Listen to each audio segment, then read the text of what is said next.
ন্যূনতম 15,000 টাকা মাসিক ভাতা সহ কয়েক দফা দাবিতে স্বাস্থ্য ভবন অভিযান আশাকর্মীদের। অভিযানের আগে পুলিশের বিরুদ্ধে বাধা দেওয়ার অভিযোগ, বোলপুর স্টেশনে ট্রেন থেকে আশাকর্মীদের নামিয়ে দেওয়ার অভিযোগ, টিকিট কেটেও যাওয়া হলো না স্বাস্থ্য ভবন। আমরা সকালে বেরিয়েছিলাম বিশ্বভারতী ধরে, কিন্তু সাঁইথিয়া থেকে ট্রেনে পুলিশ চেপেছিলেন। ওনারা বলছিলেন আপনাদেরকে নেমে যেতে হবে, তবুও আমরা জোর করেও চেপেছিলাম।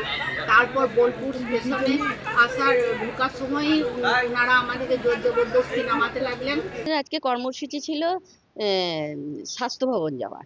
হ্যাঁ, আমরা এখানে স্টেশনে গেছিলাম, স্টেশন থেকে আমাদেরকে পুলিশ বাহিনী এসে ওখানে আটকে দেয়।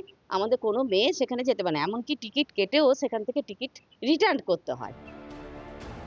জেলায় জেলায় আশাকর্মীদের কলকাতা যাওয়া আটকে দেয় পুলিশ। একই ছবি ধরা পড়ল মালদা টাউন স্টেশনেও। কলকাতাগামী ট্রেনে উঠতে দেওয়া হলো না আশাকর্মীদের। 100 জন আশাকর্মীকে আটকে রাখে জিআরপি। এরপরই স্টেশন চত্বরে শুরু হয় বিক্ষোভ। গৌড়ে যাচ্ছিলাম, আমাদের প্ল্যাটফর্মের প্রথম দিকে গৌড়ের আটকে দিয়েছে, আমাদের পুলিশ কিছুতেই যেতে দিচ্ছে না। আমাদের আটকে এখানে ঘরে ঢুকিয়ে রেখে দিয়েছে। যাদের রিজার্ভেশন করা আছে, রিজার্ভেশন যারা আছে তাদেরকেও পর্যন্ত যেতে দিচ্ছে না। এদিকে রায়গঞ্জেও আশাকর্মীদের আটকে দেওয়ার অভিযোগ। বেতন বৃদ্ধি সহ একাধিক দাবিতে কলকাতায় স্বাস্থ্য ভবনের সামনে বিক্ষোভ কর্মসূচিতে যোগ দিতে রায়গঞ্জ থেকে বেশ কিছু আশাকর্মী কলকাতায় আসছিলেন। মঙ্গলবার তাদের জিআরপি আটকে দেয় বলে অভিযোগ। প্রতিবাদে বুধবার রায়গঞ্জ স্টেশন থেকে থানা পর্যন্ত প্রতিবাদ মিছিল করেন আশাকর্মীরা। থানার সামনে তাদের পুলিশ বাধা দিলে বেঁধে যায় ধুন্ধুমার। কালকে আমাকে শুধু নয়, আমাদের যে জেলা সম্পাদিকা মিনতি সরকার, তার বাড়িতেও নজরবন্দি করে তাকে রেখেছিল জনপঞ্চায়েতের পুলিশ, এবং আমার বাড়িতেও রেখেছিল। ট্রেনে তো আপনাদের সামনে দেখলেন কিভাবে আটকে রেখেছিল। তা এই যে পুলিশের এই নির্লজ্জ ভূমিকা, তার বিরুদ্ধে আমরা আজকে এই ধিক্কার জানাচ্ছি। দুর্গাপুরেও একই ছবি।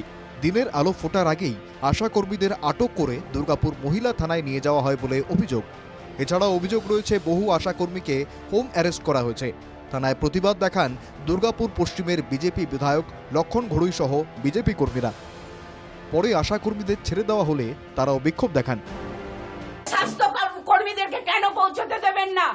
ওনারা যদি ভালো কাজ করে থাকেন, এত ভয় কিসের ওনাদের? ওনারা কেন পৌঁছতে দিচ্ছেন না? আমিও সেই প্রশ্ন ওনাদের কাছে তুলছি।